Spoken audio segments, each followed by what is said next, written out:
اٹھائی جا رہی ہے, کام و کاج ختم کیے جا رہے ہیں, کیونکہ وزیر جو ہوتے ہیں وہ اس بات کی علامت ہوتے ہیں کہ رعایا اپنی حاجتیں بیان کرنے کے لیے آ سکتی ہے, سلطنت کا دروازہ کھلا ہے, اس بات کی علامت ہوتی جب بھی وزیر بیٹھا کرتے. یہ دستور ہوا کرتا. اب آؤ میں بتاؤں, رسول پاک صلی اللہ علیہ وسلم نے اپنی زندگی پاک میں ارشاد فرمایا, اللہ رب العزت نے مجھے 4 وزیر عطا کیے. کتنے؟ 4 وزیر عطا کیے, 2 آسمان میں اور 2 زمین میں. آسمان کے میرے وزیر جبرائیل اور میکائیل ہیں, اور زمین پر میرے 2 وزیر ابو بکر اور عمر ہیں.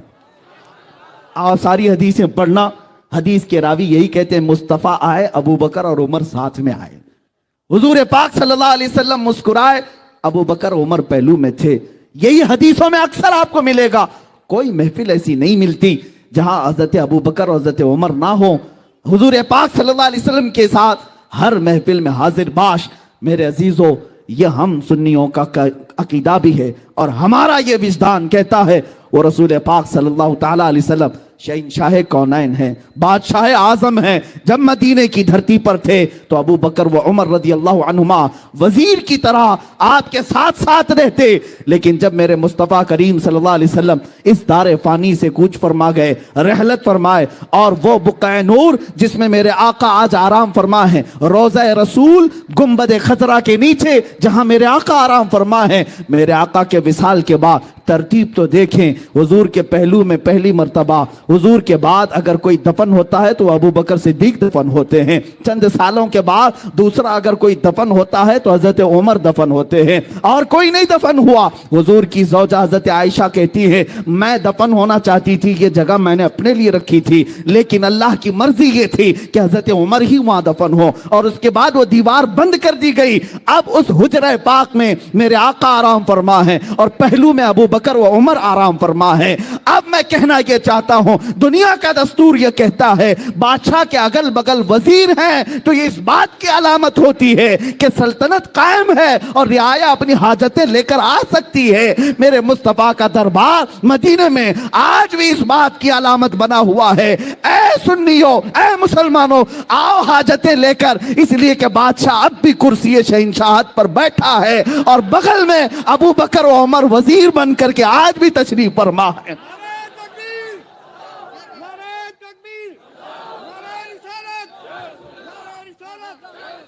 عزیزان مکرم, بادشاہت آج بھی قائم ہے اور وزیر اب بھی پہلو میں آرام فرما ہے. اتنا ہی نہیں, میرے آقا فرماتے ہیں جب سور پھونکا جائے گا قیامت کے دن اور سارے لوگ اپنی اپنی قبروں سے اٹھیں گے, حضور فرماتے سب سے پہلے جو اپنی قبر سے اٹھے گا وہ محمد الرسول اللہ صلی اللہ علیہ وسلم. حضور فرماتے میں اٹھوں گا, میرے بعد ابو بکر اور عمر اٹھیں گے, اور پھر حضور صلی اللہ علیہ وسلم محشر کا میدان بھی کس شان سے بیان کرتے ہیں.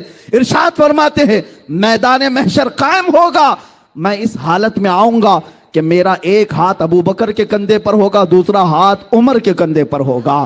محشر کے میدان میں بھی رسول اس حال میں تشریف لا رہے ہیں کہ ہر کہنے والا کہے گا فقط اتنا سبب ہے انعقاد بزم محشر کا, فقط اتنا سبب ہے انعقاد بزم محشر کا کہ ان کی شان محبوبی دکھائی جانے والی ہے. قیامت کے دن بھی یہ بتایا جائے گا کہ آج شان ہے اگر کسی کی تو صرف شان مصطفیٰ ہے, میرے مصطفیٰ صلی اللہ علیہ وسلم کی شان ہے. عزیزان گرامی وقار, رسول پاک صلی اللہ تعالیٰ علیہ وسلم کی شان پاک کے سلسلے میں نے سیدنا موسیٰ کلیم اللہ علیہ السلام کی حیات سے ایک چیز لی تھی. دوسری ایک بات میں آپ کو بتا دوں, رحم و کرم میں بے مثال نبی, سجود و سخا میں بے مثال نبی. ایک بار حضرت موسیٰ علیہ السلام کے ساتھ یہ واقعہ پیش آیا کہ قارون جو بہت خزانوں کا مالک تھا, بڑے پیسے والا تھا, موسیٰ علیہ السلام نے کہا زکوٰۃ دے دینا. زکوٰۃ ان کے زمانے میں ان کی امت پر جو زکوٰۃ فرض تھی وہ 1/4 یعنی 25% دینا پڑتا. اب قارون کے خزانے بہت تھے, 70 اونٹوں پر تو صرف خزانوں کی چابیاں رکھی جاتی تھی, اتنا مالدار تھا. اس نے کہا میرے لیے رعایت کر دی جائے. آپ نے اللہ کی بارگاہ میں سفارش کی اور رعایت یوں کرائی کہ 1000 میں 1 روپے دے دے. اتنی آسانی کر دی گئی. اس حساب سے بھی جب اس نے کیلکولیٹ کیا تو کئی خزانے صرف زکوٰۃ میں جا رہے تھے, دینے کا ارادہ نہیں ہوا. مال بڑی خطرناک چیز ہے, کبھی کسی کے ہاں آ جائے تو کبھی دین اور ایمان بھی لے جاتی ہے, اخلاق و کردار بھی لے جاتی ہے. لیکن دعا یہ کرنا مال آئے تو عثمان غنی کا مال آئے, ابو بکر صدیق کا مال آئے, پھر کروڑ پتی بھی بنو, کچھ فرق نہیں پڑتا. ہاں, اللہ اور رسول سے غافل کرنے والا مال نہیں آنا چاہیے. حضرت موسیٰ علیہ السلام کے ساتھ اس نے کیا کیا, قارون نے ایک عورت کو پیسہ دے کر کے زنا کا الزام لگانے کے لیے محفل میں حاضر کیا اور کہا کہ جب میں اشارہ کروں تو کہہ دینا میرے پیٹ میں موسیٰ کا بچہ پل رہا ہے. نبی پاک پر توہین, الزام, بہتان. عورت بارگاہ میں حاضر ہوئی, سب مجمع میں. قارون کھڑا ہوا اور پوچھا زنا کی کیا سزا ہے؟ میرے موسیٰ علیہ السلام نے یوں کہا کہ اس کو پتھر مار کر کے ہلاک کر دیا جائے گا. اس نے کہا اگر آپ کریں تو معاذ اللہ. موسیٰ علیہ السلام جلال میں آ گئے. اللہ کے نبی, کوئی چھوٹا عیب بھی نبیوں پر نہیں آ سکتا, زنا بہت دور کی چیز ہے. اس نے اشارہ کیا عورت کو کہ کھڑی ہو جا, بتا تیرے پیٹ میں کس کا بچہ ہے. وہ کھڑی تو ہوئی لیکن بول نہ سکی, تھر تھر کانپتی رہی. اور اس کے بعد کہا مجھے قارون نے پیسے دیے ہیں موسیٰ علیہ السلام پر الزام لگانے کے لیے. جب یہ بات سنی موسیٰ علیہ السلام کو اتنا جلال آیا, آپ نے زمین کو حکم دیا, اے زمین پھٹ جا اور اسے نگل جا. زمین پھٹ گئی, قارون زمین کے اندر دھنستا رہا. دھیرے دھیرے اس کے پیر گھس گئے, کمر تک آ گئی. اس وقت اس نے کہا موسیٰ تم مجھے زمین میں دھسا کر میرے خزانوں پر قبضہ کرنا چاہتے ہو؟ موسیٰ علیہ السلام نے رکوا دیا, پھر حکم دیا اے زمین اس کے سارے خزانوں کو نگل جا. زمین پھٹ گئی, سارے خزانے تہس نہس ہو گئے. آج مصر کی سرزمین پر فیوم ایک جگہ ہے, وہاں پر بحیرہ قارون ایک جگہ ہے جہاں پر یہ سارے خزانے دھسا دیے گئے. اب وہاں ریت کے علاوہ کچھ نہیں ملتا, ریت ہے یا پانی. اب قارون کو موسیٰ علیہ السلام نے دھسانے کا حکم دیا, زمین نگلتی چلی گئی, نگلتی. گردن تک آنے پر اس نے پکارا اے موسیٰ معاف کر دو, اے موسیٰ معاف کر دو. موسیٰ علیہ الصلوۃ والتسلیم اس کی طرف توجہ بھی نہیں فرمائی کیونکہ اس نے زنا کی تہمت لگائی, اور تھوڑی دیر میں وہ زمین میں دھس گیا اور ختم ہو گیا. ایک واقعہ اپنے ذہن میں یہ رکھو, موسیٰ علیہ السلام اللہ کے نبی ہیں اور ان پر تہمت لگایا اور اس نے انجام دیکھ لیا. اب یہاں پر آئے مکہ مکرمہ کی سرزمین, میرے مصطفیٰ کریم صلی اللہ علیہ وسلم کو قتل کرنے کے منصوبے بنانے والے مشرکین تلواریں سونتے کھڑے ہوئے.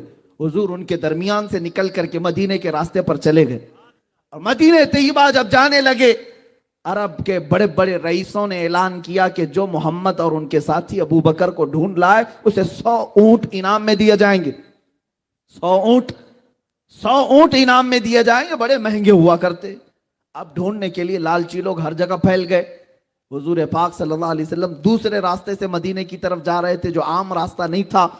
پھر بھی ایک شخص سراقہ نام کا حضور کا پیچھا کرتے کرتے وہاں پہنچی گیا. تیر اور ترکش اس کے پاس تھے, کمان میں تیر ڈالا اور تیر لگانے لگا اور حضور صلی اللہ علیہ وسلم کو گرفتار کرنے کے لیے قریب آنے لگا. حضور پاک صلی اللہ علیہ وسلم نے ہو بہو اسی طرح اس کی طرف دیکھا اور فرمایا اے زمین سراقہ کو پکڑ لے. زمین پھٹ گئی, سراقہ گھٹنوں تک اندر چلا گیا, گھٹنوں تک اندر چلا گیا. اب اس کے بعد اس نے پکار کر کے کہا اے محمد صلی اللہ علیہ وسلم, میں نے آپ کو پوری زندگی دیکھا, آپ شریف ہیں, ابن شریف ہیں, ابن شریف ہیں, آپ کے باپ آپ کے دادا سب جود و سخا اور کرم والے لوگ ہیں, مجھے معاف کر دیں, مجھے معاف کر دیں, میں لالچ میں آ گیا تھا. حضور پاک صلی اللہ علیہ وسلم نے اس کو دھسائے نہیں, زمین سے کہا ہے زمین سراقہ کو چھوڑ دے. جو جان لینے آیا حضور نے کیا فرمایا, سراقہ کو چھوڑ دے. زمین ہٹ گئی اور سراقہ کے پیر نکل آئے. وہ جب نکل آئے باہر چلنے لگا, میرے آقا اپنا سفر طے کر رہے تھے. تھوڑی دیر کے بعد سراقہ کی نیت پھر خراب ہوئی, دوبارہ پھر حضور کا پیچھا کیا. حضور کا پیچھا کرتے ہوئے قریب آیا. حضرت ابو بکر نے عرض کیا یا رسول اللہ یہ پھر آ گیا. میرے آقا نے پیچھے دیکھا اور فرمایا اے زمین سراقہ کو پکڑ لے. دوبارہ زمین پھٹ گئی, اب کمر تک دھس گیا, کمر تک دھس گیا. اور اس کے بعد